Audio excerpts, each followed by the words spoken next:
يدخل الترجي الرياضي التونسي نهائي كأس السوبر التونسي 2025 وهو متوج سابقا باللقب في 6 مناسبات، ويطمح هذا الأحد إلى معانقة الكأس للمرة السابعة في تاريخه. أول تتويج رسمي في العام الكروي الجديد لا يكون مجرد لقب عابر، بل هو رسالة قوية عنوانها السيطرة من البداية.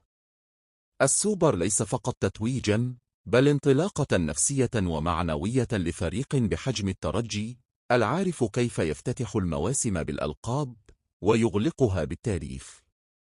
الترجي بكل ما يملك من تجربة، طموح، ومدرسة كروية راسخة، يدرك جيداً أن كل بطولة هي خطوة نحو المجد، وكل لقب هو حجر آخر في بناء صرحه العريق.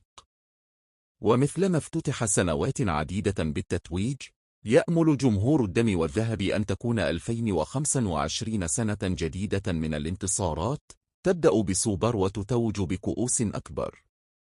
الترجي الرياضي التونسي توج بلقب كأس السوبر التونسي 6 مرات، ويعد من أكثر الأندية تتويجا بهذه المسابقة.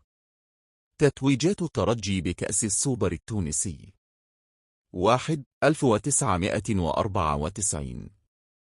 2. 1998. 3. 2002. 4. 2019. 5. 2020. 6. 2021. وإذا فاز يوم الأحد 3 أوت 2025 على الملعب التونسي، سيكون اللقب السابع في خزائنه.